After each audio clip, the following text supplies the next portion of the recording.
104 घंटे का सफर, 100 से ज्यादा लोग, पैरों में बेड़ियां, हाथों में हथकड़ी और कमर में पड़ी हुई मोटी सी लोहे की चेन।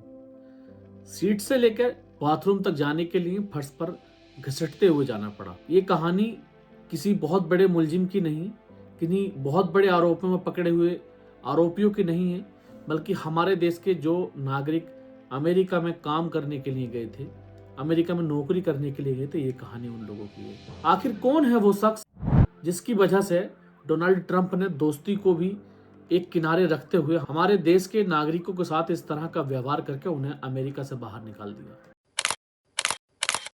हाँ तो दोस्तों, आपने देखा होगा डोनाल्ड ट्रंप जब से दूसरी बार अमेरिका के राष्ट्रपति बने हैं, उन्होंने एक अलग ही उत्पाद मचाया हुआ है। अपनी शपथ वाले दिन ही जब वो एक चर्च में गए थे, Let me make one final plea, Mr. President. Millions have put their trust in you. And as you told the nation yesterday, you have felt the providential hand of a loving God. In the name of our God. वहाँ जो chairperson थी bishop, उन्होंने कहा था कि राष्ट्रपति महोदय, आपको चुनाव प्रचार के दौरान एक गोली लगी थी, ईश्वर ने आपकी जान बचाई, तो आपको भी ईश्वर के बनाए हुए लोगों के प्रति अपने दिल में प्रेम भावना रखनी चाहिए, उनकी आपको कदर करनी चाहिए कि शायद किसी की दुआ से आप बचे हों। इसीलिए आप उन लोगों पर रहम करें जिन लोगों पे आप सख्त कानून लागू करने जा रहे हैं। असल में हुआ क्या है, डोनाल्ड ट्रंप ने राष्ट्रपति बनने के बाद कई सारी अपनी जो पॉलिसीज थी उसमें चेंजेस किया है। जैसे कि जब कोई बच्चा अमेरिका में पैदा होता था तो उस बच्चे को अमेरिका की नागरिकता मिलती थी, लेकिन अमेरिका की नागरिकता बच्चे को पैदा होने के बाद नहीं मिलेगी। अब उस नागरिकता नीति में बदलाव करते हुए डोनाल्ड ट्रंप ने लागू कर दिया है कि जो भी बच्चा अमेरिका में पैदा होगा उसके माता या पिता में से किसी एक को अमेरिका का नागरिक होना अनिवार्य है। इसी बेस पर उसे नागरिकता अमेरिका की दी जाएगी, या फिर उसके माता या पिता में से किसी एक के पास ग्रीन कार्ड होना जरूरी है, तब उसे अमेरिका की नागरिकता दी जाएगी। अगर ये चीजें उनके पास नहीं है तो जो बच्चा अमेरिका में पैदा होता है उसे भी अमेरिका की नागरिकता नहीं दी जाएगी, क्योंकि ग्रीन कार्ड का जो प्रोसेस है अमेरिका में वो बहुत लंबा है।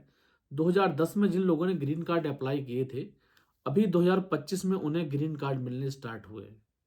इसलिए लोगों को अमेरिका में रहकर काम करने के लिए, अमेरिका में रहकर कमाने के लिए सबसे इजी और आसान तरीका यही था कि लोग वहाँ जाके अपना जो बच्चा था वो पैदा कर लेते थे और उन्हें नागरिकता मिलने में या वहाँ रहने में फिर बहुत सारी आसानियाँ हो जाती थी, जो डोनाल्ड ट्रंप ने ख़त्म कर दी। उसी बात को लेकर बिशप ने डोनाल्ड ट्रंप से कहा था कि आप इस पर रहम करें और आपको एक बार पुनर्विचार करना चाहिए।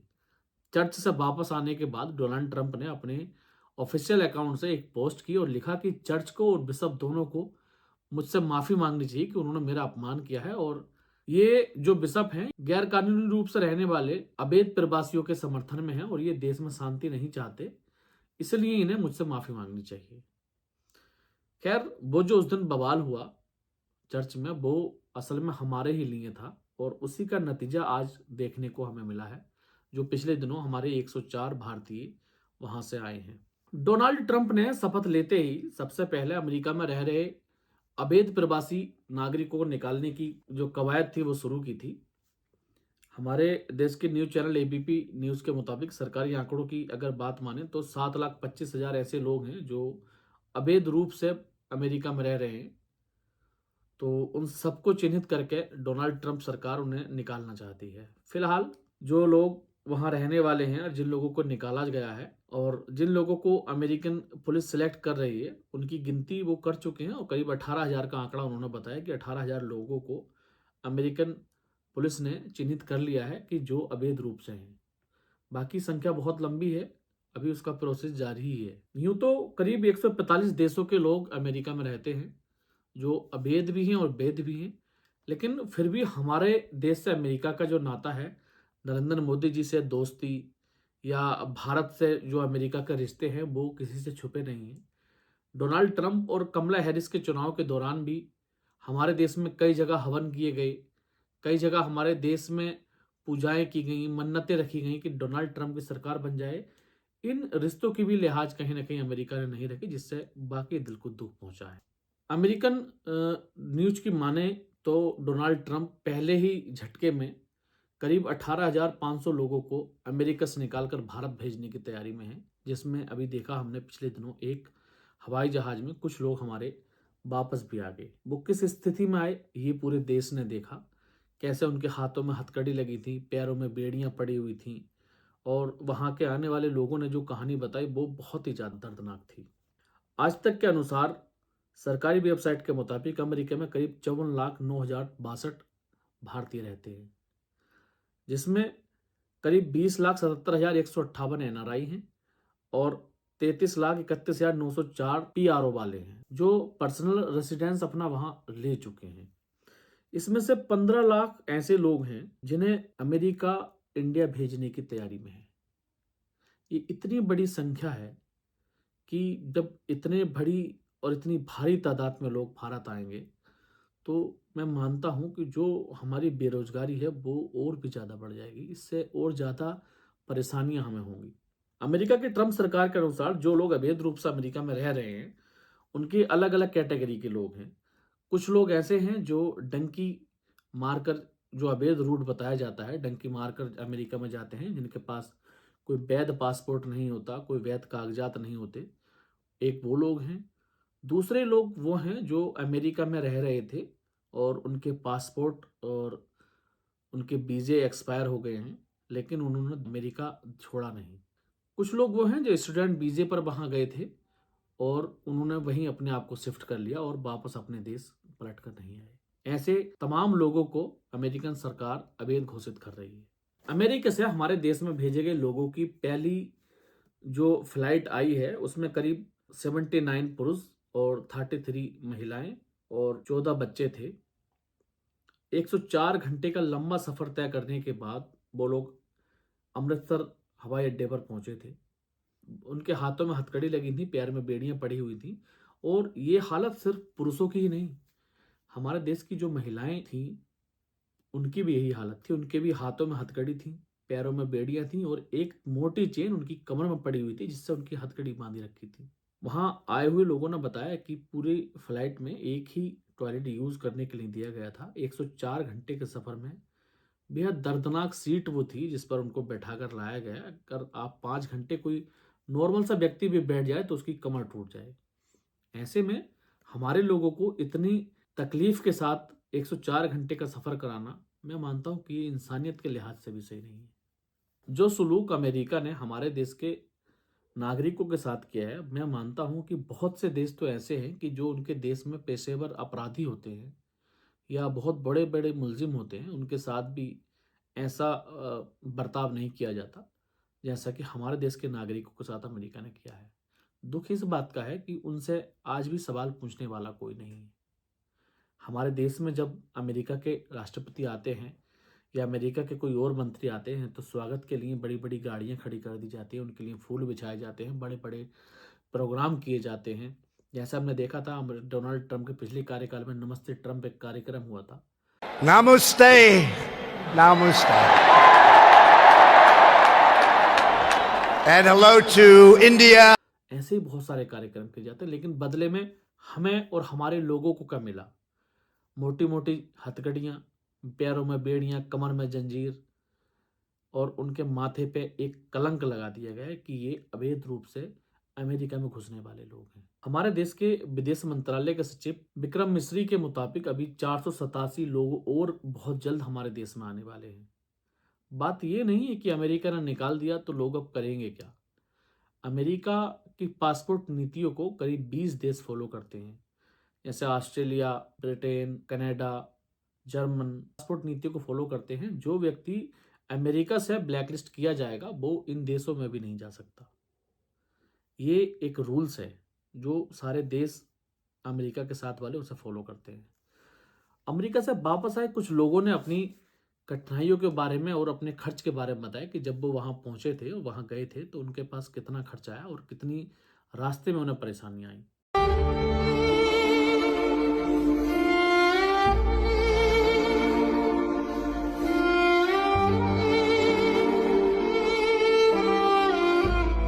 लेकिन 8 दिनों में वो अमेरिका प्रशासन द्वारा डिपोर्ट भी कर दिया गया। सर डोंके के थ्रू गया था ये 2024 में दूसरा तीसरा महीना था शायद, जैसे ये गया यहाँ से दिल्ली गया, दिल्ली से मुंबई गया, मुंबई से थापाचुल्ला से गुआटामाला से मैक्सिको स्टार्ट हो जाता है जंगल एरिया।